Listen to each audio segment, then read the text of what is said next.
Thanks for being here. Subscribe to Cheating Stories Best, so you don't miss new stories. A wife under pressure from her husband couldn't take it anymore and told it? Today's story with a similar plot. Enjoy watching it. Don't forget we have to be at Carol and Benny's by 6 in the evening, Kelly reminded me. Sorry, let's start over. My name is James Barrymore, and this is my wife Kelly, the wonderful, loving woman I married 6 years ago. Got it? I said, trying to hide the irritation creeping under my skin. No problem, honey. I just need to drop off some technical documents to Leonard before he goes on a business trip. I'll stay an hour at most. Kelly paused at the bedroom door, her well-proportioned 5 feet 4 inches figure leaning sensuously against the doorway, her blonde hair cascading down her shoulders. Actually, Kelly has rich brown hair, and I honestly don't understand why she insists on dyeing it blonde. Sure, I like blondes, but that doesn't mean I don't like her natural color. You always say that, Jim, she replied, slightly exasperated. Sorry, this isn't about your hair. It's about my trip to Leonard's to give him the documents I mentioned, not about your dyed hair, I muttered, already feeling the tension rise. I'm just getting ready, and I want your solemn word that you won't get stuck talking about work as always. I don't understand why we have to spend so much of our free time hanging out with this bunch of scoundrels. Kelly's eyebrow rose in response. And what, may I ask, is that supposed to mean? I sighed but continued, you know I have nothing in common with any of the guys, and I feel like a victim when I'm alone with any of their wives. At the last barbecue, Pam made it clear that all I had to do was nod, and she would have dragged me into our bedroom. And by the way, I didn't like the way her husband was monopolizing your time. I saw more than just a spark of anger flash in her insidious eyes. Kelly's eyebrow rose even higher as she tensed. I object to you calling our friends scoundrels, Jim. I don't even understand what's going on with you. So she started again with Jim to poke me a little more, I thought to myself as she remarked, maybe if you had accepted Pam's offer, you wouldn't feel like such an outsider. I can't believe you weren't flattered by her attention. I felt a cold chill. A little verbal flirtation is one thing, but outright seduction is another. My irritation showed in my response. Aren't you worried that one of your best friends is hitting on me? Kelly must have realized that she might have overstepped because she quickly backtracked. No, honey, that's not what I meant, Jim. Pam's just very outgoing, that's all. I'm absolutely sure she didn't mean anything by it. Now hurry up, and besides, I know how good I am, and I know that no other woman can compare to me. Now hurry up and be back on time this time, she added. I'd heard that vanity is a feminine trait. Yes, it's like the ego we men have, only it's more expensive and requires more effort to maintain. Kelly approached me one last time. Play your cards right, and you might get lucky tonight, she teased, lightly running her finger over my cheek. She turned seductively and went into our bedroom.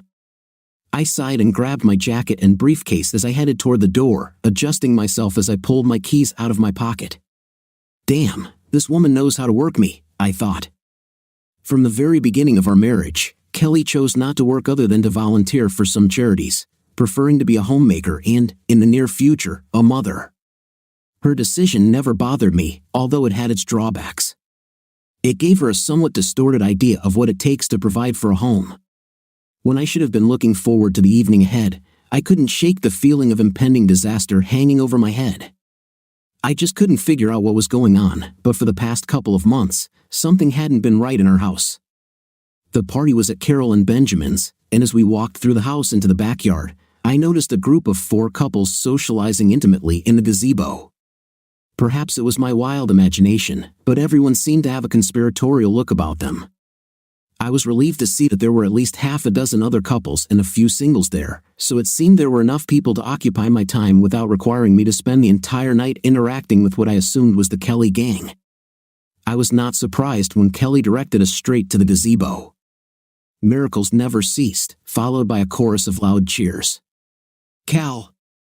Jimmy! Damn it, these freaks just won't stop shortening my name, was my first thought, and the evening hadn't even started yet. Nothing annoys me more than having my name misrepresented. Okay, I know what you're thinking. Damn, he's picky about his name. Look at it this way. Let's say you came to my house and I asked what you would like to drink, and you said coffee. What would you expect? You would expect to be given coffee, wouldn't you? Well, this crowd of morons would serve you tea. Now, if you like tea, then no problem, but if you're like me and absolutely hate tea, this feels like a bit of a slap in the face, in my opinion. Enough about this topic. Glad to see you arrived at a decent time, Carol hinted, not so subtly. Okay, I'm known to be late to events sometimes, especially those related to the Kelly gang. My face darkened, but I controlled my anger. Carol, Ben, Pam, Chad, Liz, Norm, Sue, Mal, you all look very cozy there, I muttered to myself. To hell with them, they don't care what they're called. I try to be accommodating, but sometimes it just gets on my nerves. Their names are actually Caroline and Benjamin, Pamela and Chadwick, followed by Elizabeth and Norman, and Suzanne and Malcolm bringing up the rear. Okay, you got me. I can forgive Chad because who wants to name a child Chadwick? Chad is already bad enough. And Beth, Liz, Elizabeth, Bethy, damn, this woman will answer to any name they give her. She has more name variations than Spanish names. However, I understand why. You see, she only has 2 gray cells floating in that neatly styled hairstyle and no map for them to find each other. You guessed it, she's dumb. Call her crap, and she'll laugh at you. Pam stood up to greet Kelly. OMG, woman, you look like you could be eaten. Kelly laughed at the compliment. Sometimes, I seriously wonder why I married Kelly. She can be almost as flighty as they come. I winced inwardly, feeling my negative feelings only grow stronger. Norm separated from Mal to allow Kelly to squeeze through. Don't mind James, he's just a little stressed about work, isn't he, darling? Kelly waved at me. Come on, honey, there's still room here. Beth and Sue won't mind if you sit between them. Sue moved to the side, patting the spot next to her, while Beth winked at me and remarked, I won't bite too hard, then laughed again. God, she could actually handle 2 thought processes at once, I thought. Is she really being trained? Okay, I think it's time to describe these so-called Kelly friends, and I use the term friends with caution. Carol makes me feel like she's sitting on a branch, watching everyone, waiting for the right moment to pounce. Does the image of a vulture come to mind? Well, it should because that's how she looks at you. You already know about Beth, the silly girl, but Carol's husband, Ben, is her equivalent. He has a saying that is amazing in itself, use it or lose it. Okay, this isn't particularly profound, but I get the impression that's why he's so muscular. What can I say about Pam and Chad? Okay, how about United Slippery types?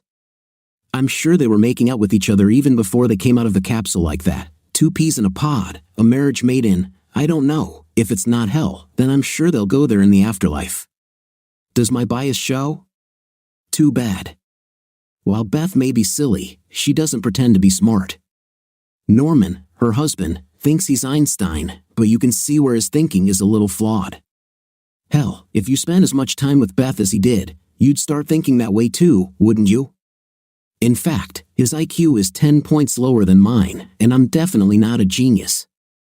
And this is based on the results of that stupid test that they all thought was a fun idea at the time. I got 125. As I said, no genius. Norman reacted a little annoyed when he didn't get a perfect score. Mal's wife, Sue, is a talker. No joke. If there were radars for speech, then she would have gotten a fine for speeding in a school zone.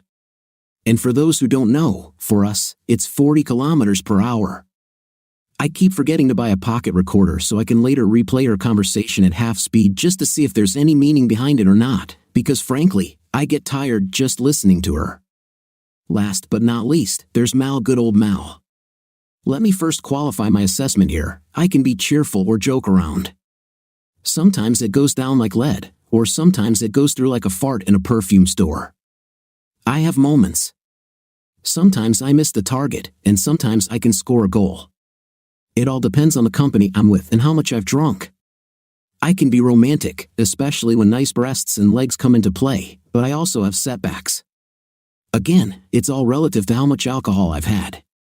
Take our anniversary last year, for example. I remember this event for the first time. Holy duck, believe it or not. Ask Kelly, and she'll tell you otherwise. I suppose it was entirely my fault that I stopped at the tavern on the way home with half a dozen long-stemmed roses and a box of chocolates. Well, wouldn't you do the same? I felt good remembering this monumental case, the big heel. Okay, so be it, I'm a little late. These things happen from time to time. Now, I'm glad I live only a couple of 100 yards from the tavern, although it didn't save my 5th place at all. They say if you drink and drive, you are a bloody idiot. Now I completely agree, because if I didn't drive, I wouldn't be sitting on those damn roses. I woke up the next morning with a pink stem attached to my 5th place and a head the size of a damn watermelon. That's not the worst part, hell no. I staggered out to the car, surprised it was even parked in the driveway. Next to the driver's door lay the companions of the stock stuck to my 5th place. Damn it, I don't know where the chocolates went. Now I'm really in trouble, and not in the way I planned. A bouquet of long-stemmed roses without red balls on top and without chocolate doesn't look so attractive anymore, does it? The last thing I remember was my friends patting me on the back, congratulating me on a memorable day, and the fact that I remembered it on the day, not a damn week later, wondering why I was in the doghouse. But I'm still in the doghouse, aren't I? Isn't intention supposed to matter? Don't think I'm a drunk. I rarely get drunk, maybe once or twice a year. Most of the time, I only drink 1 or 2 cans of medium-strength beer, and everything is fine. I just have problems with timing. I can be serious and intellectual, but it's better to do it sober. So, you see, I can change depending on the situation.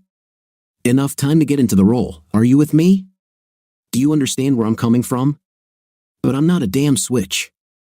God, Norm is the worst when it comes to changing his mind. So you see, Mal is a completely different sheep, good old Mal, the chameleon. That's right, a real chameleon. No matter who he's with, he takes on their mannerisms.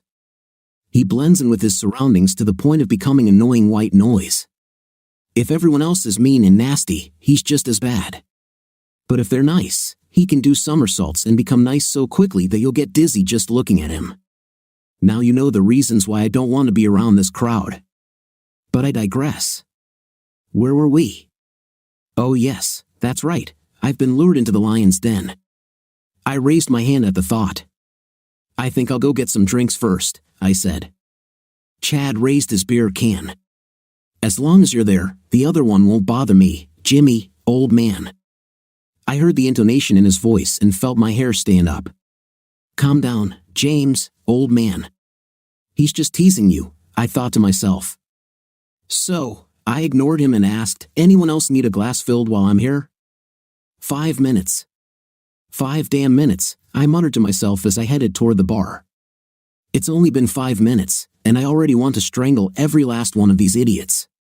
After I brought the tray of drinks, I saw Liz and Sue out of the corner of my eye. They were still giggling like stupid schoolgirls on a first date and patting the seat, obviously inviting me to sit down. Oh, I forgot to say, these so-called women are not teenagers. No, they are in their late 20s to early 30s. So now you see why I think their giggling needs to stop. I placed the tray in the suggested spot and took my drink. I just saw Franklin there. I think we'll see how his work on the boat is going, I said. Good old Franklin, a lifeguard of extraordinary magnitude. No, really, he's a lifeguard, you know, patrolling the beaches, looking for damsels in distress or in that dress. Without giving anyone time to object, I turned around but not before seeing the disappointment written all over Kelly's face. I'm here, dear. You led the horse to the watering hole, but don't expect me to drink with your hangers on. I chuckled to myself. I love it when I manage to win. Hey, don't judge too harshly, you'd love it too if you saw my stats. I managed to spend most of the evening avoiding close contact with Kelly's gang but kept an eye on her and her accomplices.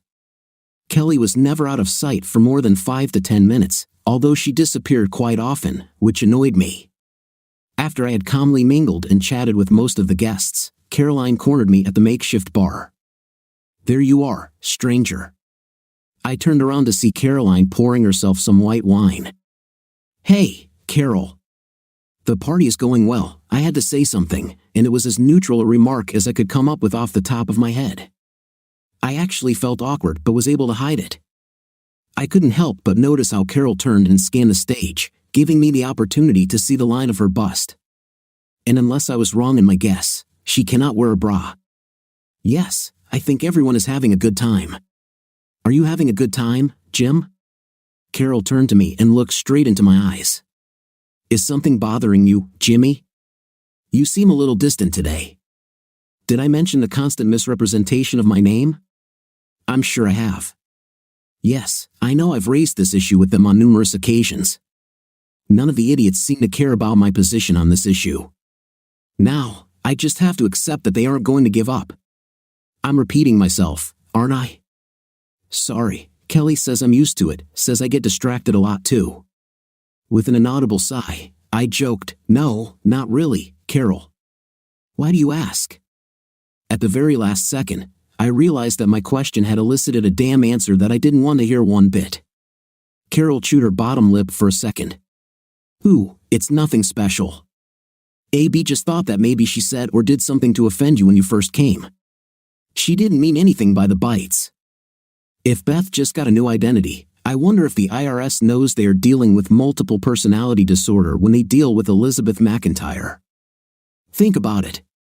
Norm ends up in bed with different women every night. Maybe he's not as dumb as I thought. Nah, no matter how many women you're with, it must be stressful, especially if they all share the same 2 gray cells. I studied Carol's face to see if it revealed anything. It didn't. It didn't show anxiety or hesitation, just that constant hunger you see in vultures.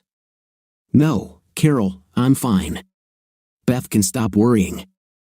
Her statement didn't upset me at all. I just feel a little uncomfortable in difficult situations. Franklin offered to take me and Kelly water skiing after he got his boat seaworthy. I just wanted to see if he'd finished repairing the motor. Carol brightened considerably. Damn, when will I learn to keep my big mouth shut? Oh, in that case, I just need to show you something, she said, grabbing my hand and nearly dragging me into the house. I groaned internally. Benny and I went skiing with Frank and Ivy last summer. I have pictures of us on the boat. Want to see them?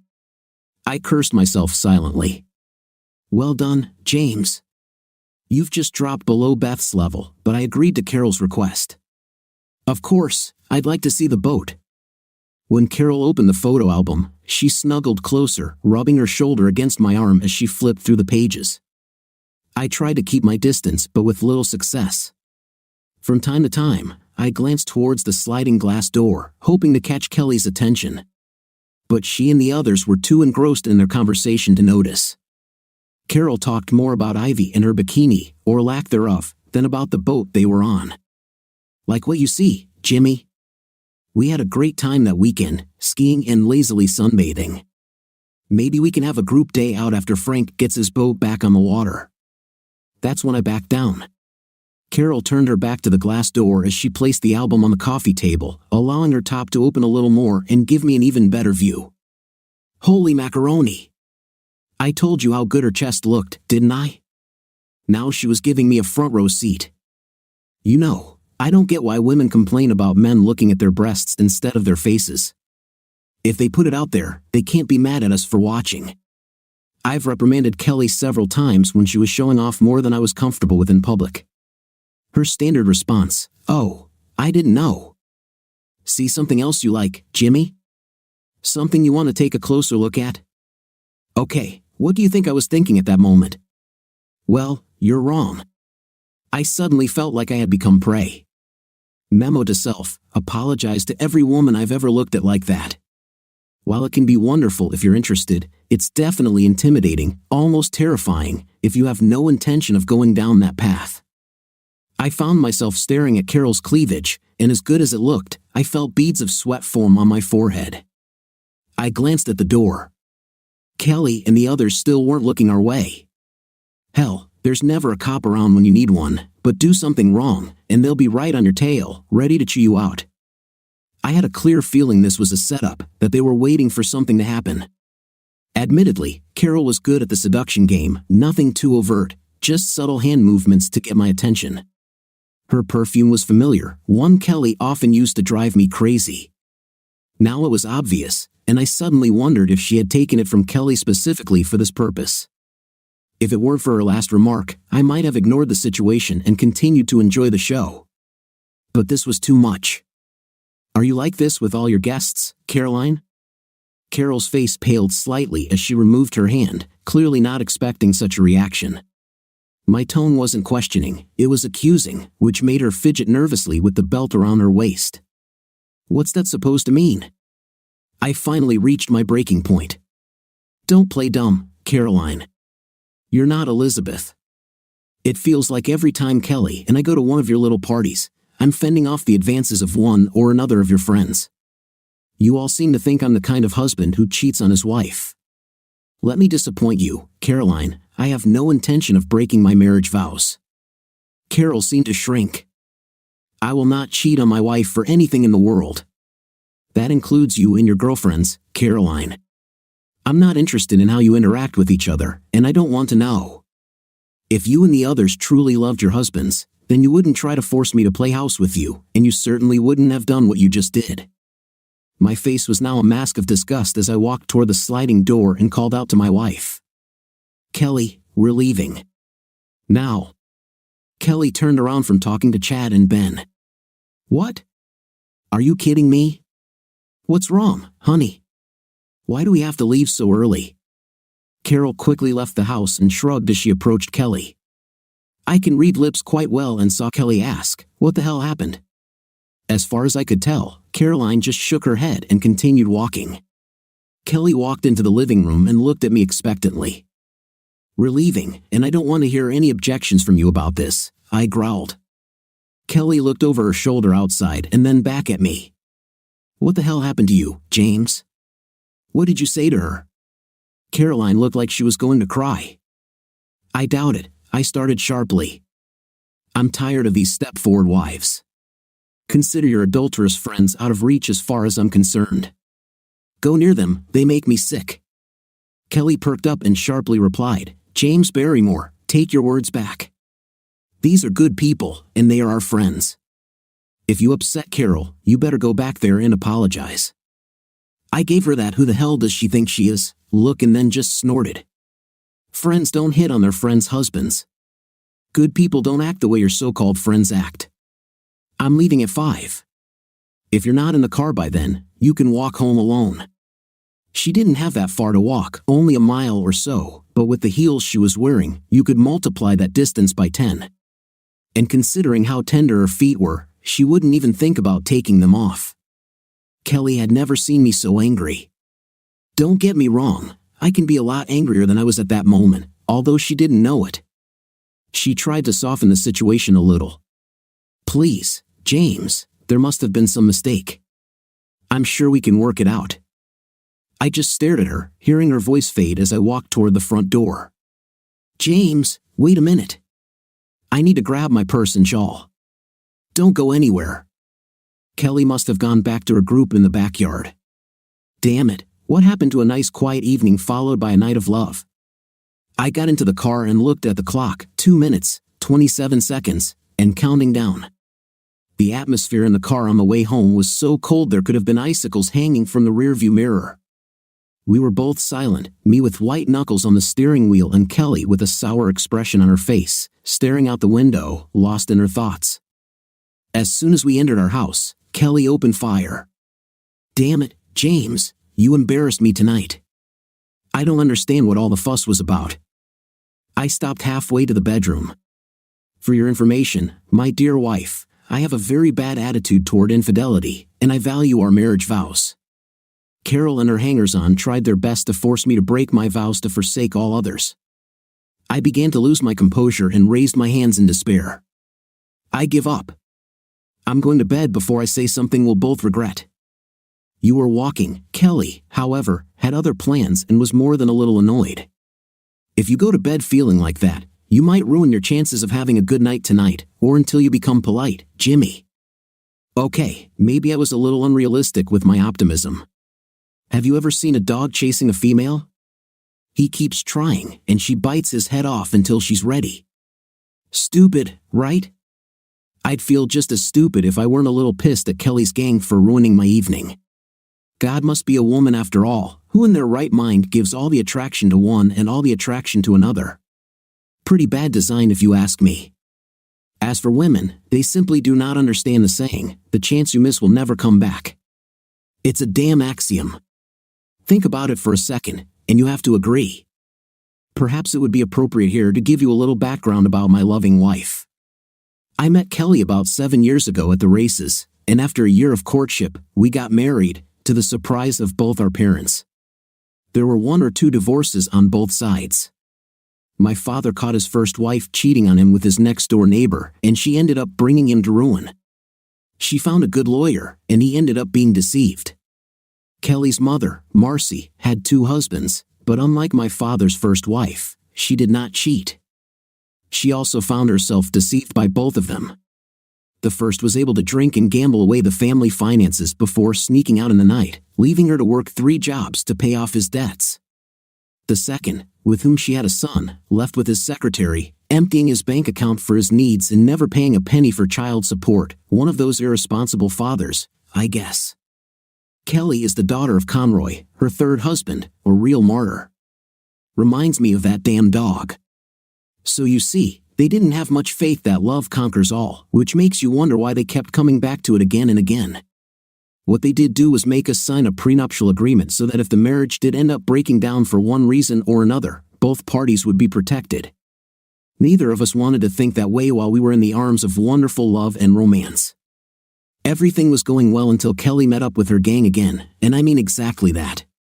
Apparently, these hangers-on went to school with her, well, the female part of this company anyway. This immediately puts me at a disadvantage, doesn't it? I studied in Western Australia. I got into a little run-in with Norman when he tried to convince me that everything was bigger in Texas, even bigger than Queensland. What? I asked him. Texas has a 2-mile-long coal train, and it's the only one with just 2 locomotives at the front. It's located in Port Augusta, South Australia. I've seen some in Queensland with 2 locomotives at the front and 2 in the middle, a hell of a long distance apart. I told him that England fits within Queensland 12 times in terms of land area, and Queensland is only the 2nd largest state in Australia after Western Australia. It makes big old Texas look like nothing more than a suburban backyard. I won't even tell you about our dispute over the roads in Germany versus Australia. They want 40 lanes on the Autobahn in both directions. If Texas is the backyard, then Germany is the garden in the back corner, with ants running all over the place. Damn idiot. Kelly had to step in between us after that comment about Texas. I admit, the beer flowed like a river, and I had some problems with self-control. One more smart comment from him, and he'd be spitting his teeth out next week. International tourist, come on, ask him anything about Australia, and all he can tell you is what his damn house looks like. This idiot wouldn't have put his shoes on the right feet unless the heels said L and R. Oh yeah, Kelly. She and I walked apart like a step fire in a strong wind until they appeared, and since then, everything has changed. Kelly gets quarrelsome when she doesn't get her way. I know, I've found myself on the receiving end of her acidic tongue more than once. But it's not the worst weapon in her arsenal. If her tongue can be described as a jackknife that verbally cuts and slashes, then Night is an atomic bomb, and she knows how to manipulate it with the precision and dexterity of a weapons master. So the next thing that happened probably won't surprise you. I heard her comment about how lucky I am. Why does your wife always make you feel like you're paying for a little love? Moreover, why should I be the one who gets lucky? Heck, she might be lucky if I buy her a pearl necklace or a new outfit, but when has she ever bought me tools or a fishing rod? Of course, she hasn't. My father tells me all the time that the only difference between wives and prostitutes is that you know what you're paying for when you hire a prostitute. And if she doesn't give you what you want, then you're free to move on and find one that will. Once you get married, that's it, you're in trouble, or not, whatever happens. He says not only are you paying for it until you get what you want, but you're also paying for her to cheat on you with someone else after she walks away with half of your property. You should see Marcy and her father fighting. Hell, we should keep them separate for the sake of peace and tranquility in the family. I almost ended up on the floor when I asked him, so why did you get married a second time? I quickly left because I didn't think he had an answer for that. Hard experience has taught me that when Kelly is in this mood, it usually takes days before she calms down enough to warm up and start talking rationally. I'm tired, Kelly. If you want to come to bed, I'm not stopping you. But if you think I'm going to sleep in the guest room or on the damn couch just because you have a bomb, then think again. With these words, I walked up the stairs. Kelly was now on the verge of hysteria and well on her way to sheer rage. I know it was my fault, and I take full responsibility for those last words, but there comes a point when you just have to say to hell with it. I saw how Kelly hesitated a little, and this gave me confidence, if not in winning this argument, then at least in achieving a draw. I'm not going to sleep with an arrogant fifth place like you. With that, she grabbed her nightgown and hurried into the guest bedroom, slamming the door behind her. This actually surprised me because I half expected our bedroom door to slam in my face. See what I mean? I won the argument but lost the night of passion. I consider it a draw. And don't think that if you lose an argument, you can get action on the other end. No, really. I ran into this early in our marriage, lost a bet, and all I got was her triumph because she won. I was annoyed because I knew why she won, and then it escalated into the second round. Did I lose by default, or was it my fault? The devil knows. I just know that I lost in both cases, lose-lose for me. It all ended in screams. So, no, I don't give up on arguments anymore. The best you can hope for is a draw, one way or another. In my opinion, the whole incident was over. I know, eternal optimist. Remember the dog? Yes, it's instinctive, ingrained in us men, just like credit cards and shopping are in women. So if men were not eternal optimists, the entire human race would stagnate. The temperature in the house remained cool for the next couple of days, but Kelly had other plans and returned things to normal on Saturday morning at breakfast. James, we need to talk, honey. It's stupid how we go around each other. I don't have a problem, Kelly. It's you and your friends who have problems.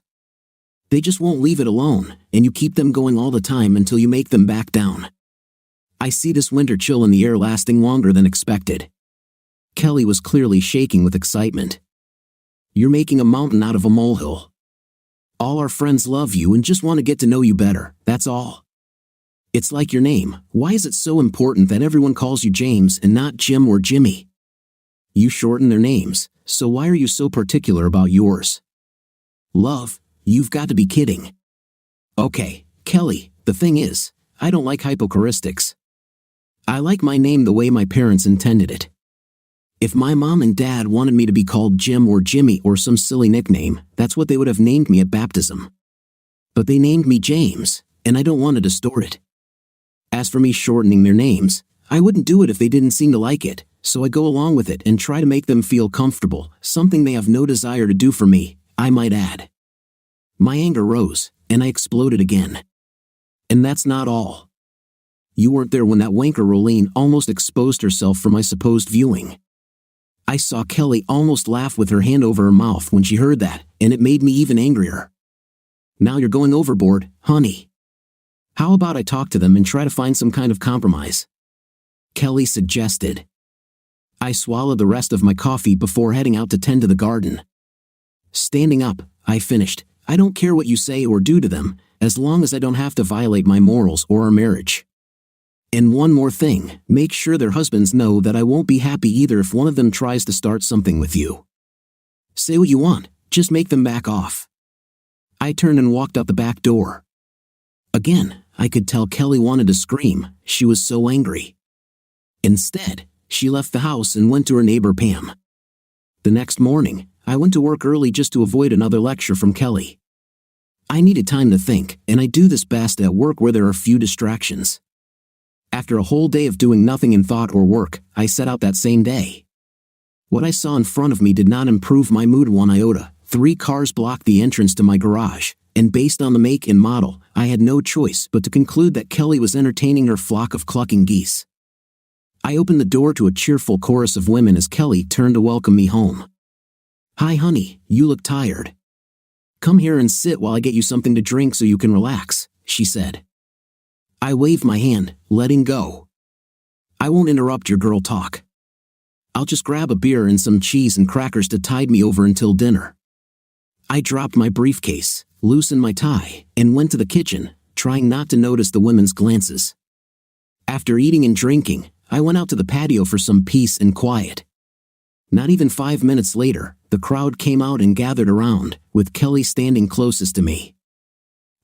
Honey, can we talk for a moment?" she asked. I sighed. It was the last thing I wanted, but for the sake of harmony, I agreed. "I'm really tired, Kelly, and I just want to relax for 5 minutes. But if it doesn't take long, then by all means, be my guest." I looked Kelly straight in the face, but she seemed unsure of where to start until Pamela popped up. "James, the reason we are here is because we need to apologize.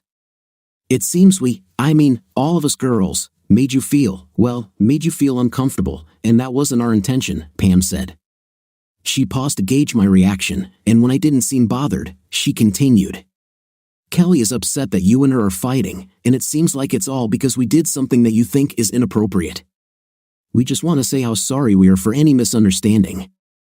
I nodded but still said nothing. Kelly took the reins. "I think all of this may have been a little my fault, dear. You see, when us girls get together and start talking, in the bedroom, if you know what I mean, the girls started talking, and curiosity got the better of them. In the first few minutes of this confession, I was confused in many ways. No one actually came forward and said directly what they meant. I raised my hand to stop her. "Wait a minute, Kelly.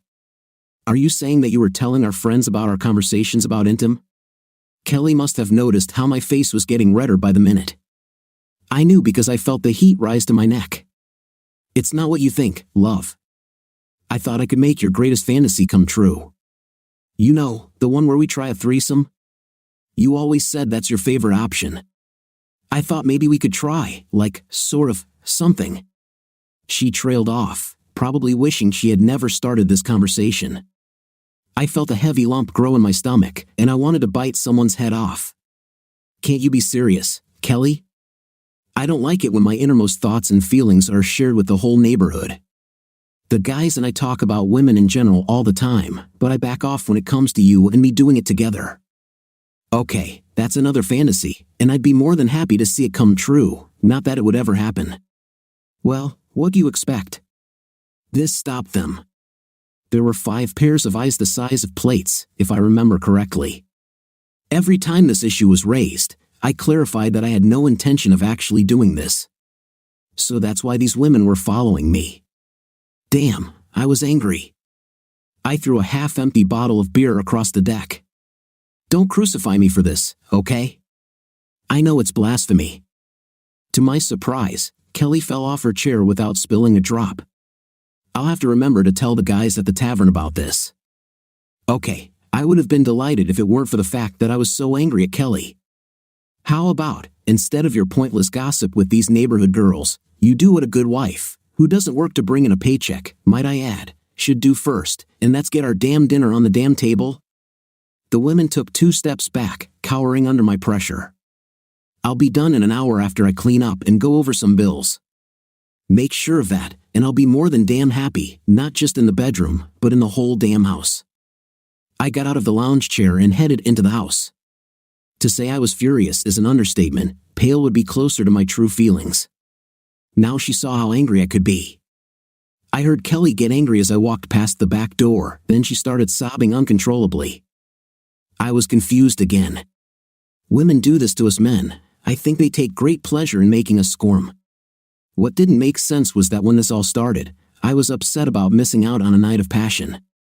Okay, bad luck, call it whatever you want, and she was mad because I was being sassy about her friends. Now I'm angry, and she's crying. I went upstairs and took a shower, hoping things would get better once I felt a little more normal. Kelly was slamming pots in the kitchen, probably trying to ease her disappointment when I returned to find myself in a minefield. "Why are you so angry now, Kelly? I didn't do a damn thing to justify this behavior." She then confused me again by directly telling me what was bothering her. Now, if I could work out the molecular structure of this and synthesize it, and then bottle what made it do this, I'm sure I'd be on top. Sorry for those who don't understand, we're talking about money here. Kelly stopped what she was doing and turned around.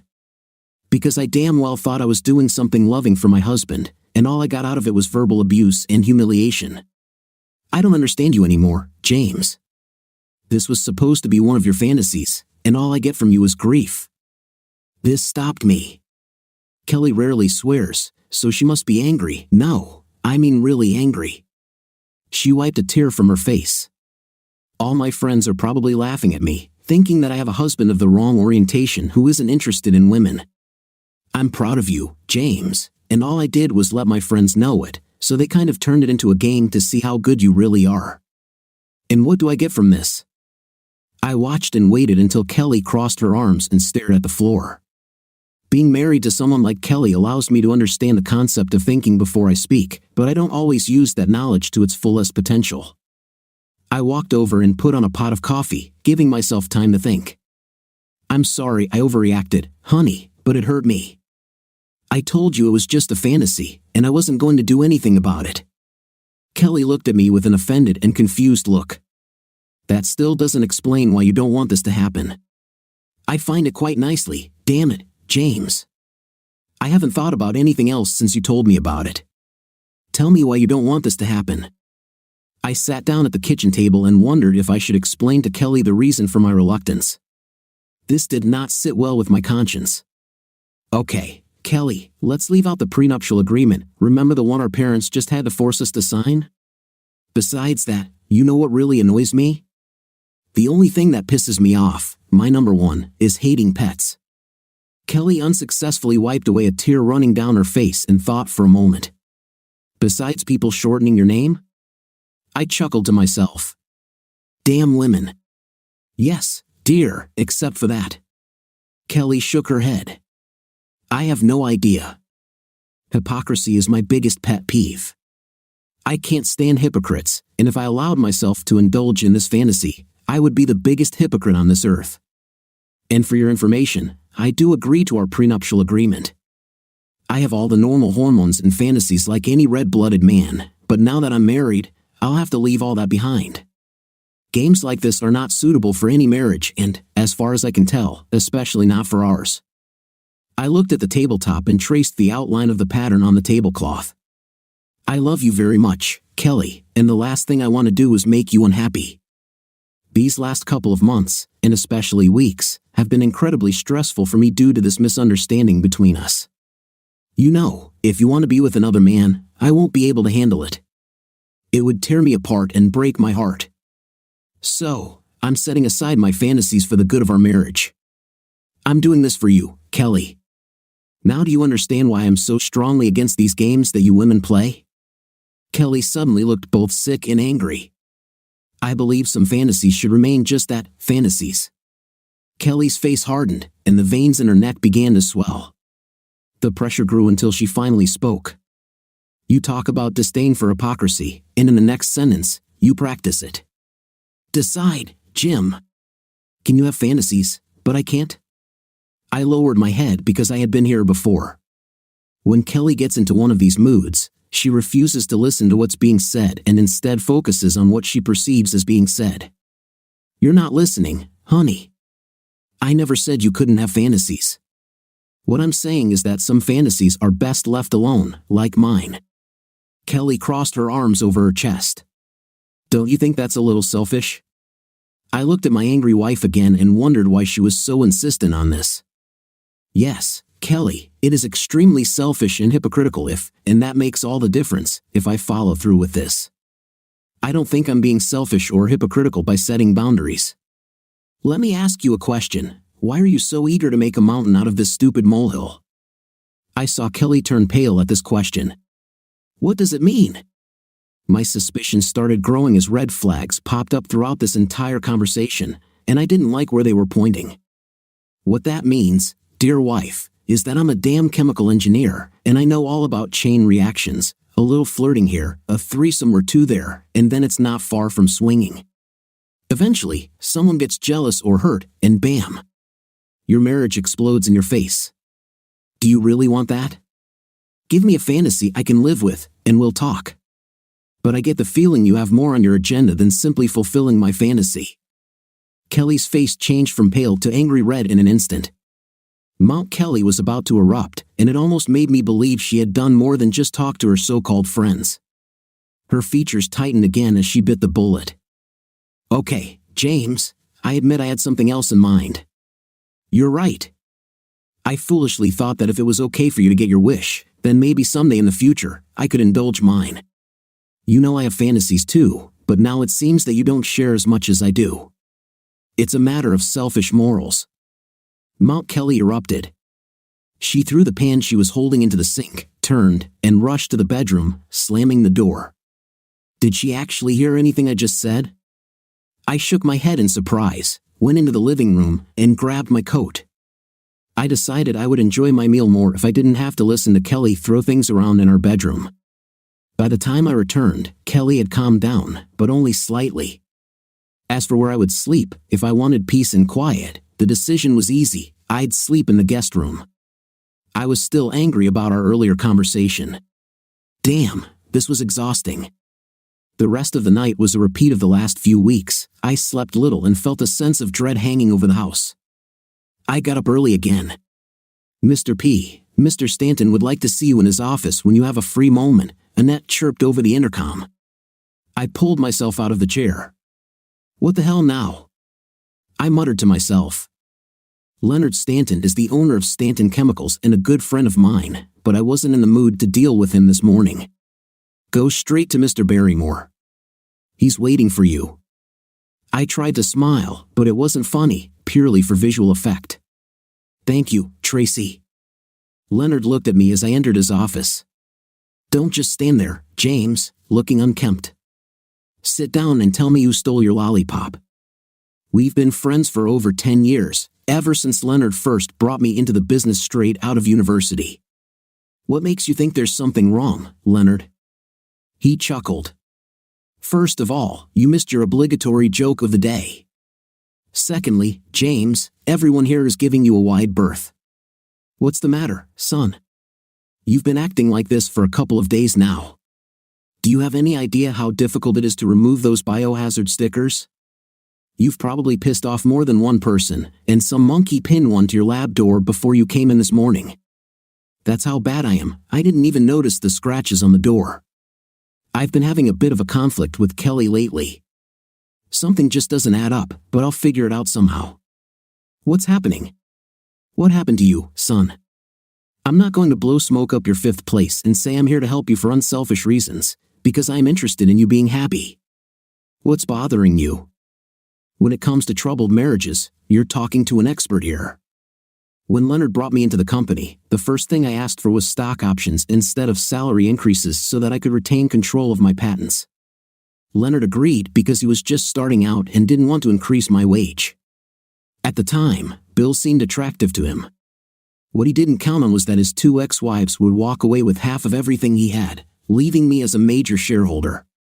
Although he now considers it one of his better deals, when his first wife left with half of everything, I received an equal share with him and his ex.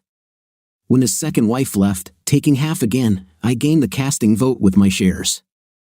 With Leonard's shares and mine, we could simply veto any decision these two vultures tried to make regarding Leonard's business. I poured out all my worries and everything that had happened lately. Leonard sat and looked at me, then became serious. So, you think she's cheating on you? He asked. It's a damn thing, Leonard. I don't know. I can't point to anything concrete to say this is the case. No hard evidence, no photographs, confessions, or even witnesses. She doesn't stay out late, and I don't know if she's doing anything during the day. Every time I call home, she's there, but that doesn't prove anything. It's just a feeling, and now we're having this stupid argument. It not only increases my anxiety but scares the crap out of me. If I knew one way or another, I could do something about it. That's half suspicion and half an answer to the question. Hell, I can give you half a dozen good private investigators who will get the job done for a reasonable price.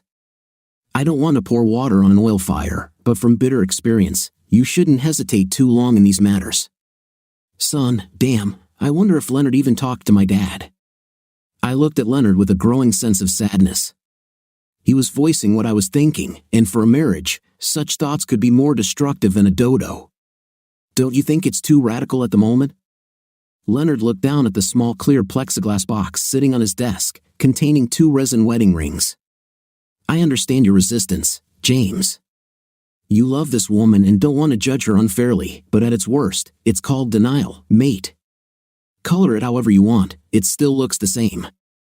Okay, I agree that I'm probably not the best person for you to talk to about this, but you need to do something, and damn fast, if it's not too late. How about taking some shocking action? James felt the cloud hanging over him gradually disappear. He turned Leonard's words over and over in his head, pondering their meaning. All this time, he had been afraid to admit to himself that his suspicions might be true, but now he knew that drastic steps had to be taken to find out the truth. In the evening, returning home, James noticed that Kelly was unusually calm. She was preparing dinner and smiling softly as if everything was fine. However, James knew that this outer mask could not hide her inner anxiety. He decided to talk to her right away, without delay. Kelly, we need to talk seriously, he began, sitting down at the table. Kelly froze for a moment, then nodded and sat down opposite him. What do you want to talk about? Her voice was quiet, but there was hidden anxiety in it. About us. About our marriage and what's been happening between us in recent months. James tried to remain calm, although everything was boiling inside him. Kelly sighed and looked away. She knew this moment was inevitable, but she still wasn't ready for it. James, I understand how you feel. I really do, but everything is not as simple as it seems. Her words were full of sincerity, but James felt that there was something more behind them. What exactly are you trying to say, Kelly? His voice trembled slightly. You are cheating on me. Kelly looked him straight in the eye. There was something in her gaze that James had never seen before, a mixture of fear, sadness, and determination. Yes, James. I cheated on you. Her confession hit James like a bolt from the blue. He felt the ground disappear from under his feet. With whom? His voice became cold as ice. Kelly's words were like a knife to the heart. James couldn't believe his ears. His best friend, the person he trusted the most, had turned out to be a traitor. How long has this been going on? James could barely contain his anger. A few months. It started by accident. I didn't want it to happen, Kelly tried to explain, but her words only intensified James's pain. He got up from his chair and left the house, not wanting to listen anymore. He felt empty and betrayed. Thoughts were spinning in his head about what to do next, but he knew one thing for sure, he couldn't go back to the house and face Kelly again. Several hours passed before James returned home. Kelly sat on the couch with her arms wrapped around her knees. She looked depressed and confused. James, please forgive me, her voice trembled. I know I ruined everything, but I'm ready to do anything to fix it. James looked at her with cold determination. He knew it wouldn't be easy to forgive her, but he also knew that the love they had for each other deserved a second chance. Kelly, I'm ready to try to start over, but for this, we both will have to work hard. First of all, I want you to stop all communication with Leonard. This is our condition. His words were firm but hopeful. Kelly nodded, realizing she had no other choice. I agree, James. I will do everything to save our marriage. Her voice was full of determination. A few weeks passed, and James and Kelly began to slowly rebuild their relationship. They went to consultations with a family psychologist, talked a lot, and tried to understand each other. It wasn't easy, but every step forward gave them new hope. However, life had another unexpected turn for them. One evening, as they were having dinner, the doorbell rang.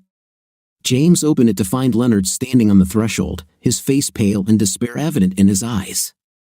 James, Kelly, I need to talk to you. This is very important, Leonard's voice trembled. James reluctantly led him into the house.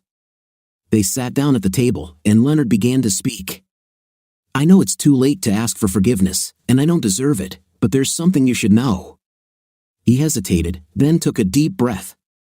Kelly, you're pregnant, and I am sure that the child is mine. These words struck like lightning. James and Kelly stared at him in complete shock. Everything they had tried to rebuild was now in jeopardy. Kelly felt her world crumble. What did you say? Her voice trembled. I took a paternity test, and the results confirmed that I am the father. I understand that this will ruin your lives, but I could not remain silent any longer. Leonard looked sincerely repentant, but this did not bring any comfort to James and Kelly. James stood up and slowly walked towards the door. He knew that he now had to make the most difficult choice of his life. He loved Kelly, but could he accept her with another man's child? I need time to think about everything. His voice was full of pain. I don't know if I can handle this. Kelly looked at him, her eyes filled with tears. James, please don't go. We will get through this together. I love you. Her voice was barely audible. James left the house, leaving her in tears. He knew that the decision he had to make would change their lives forever, but he also knew that somewhere deep inside, he still loved her, and perhaps this love would help them overcome any difficulties. What do you think of our story today? In my opinion, the story was not long, but had a twist that made me want to listen to the story to the end. What's your opinion? Write in the comments. See you in the comments.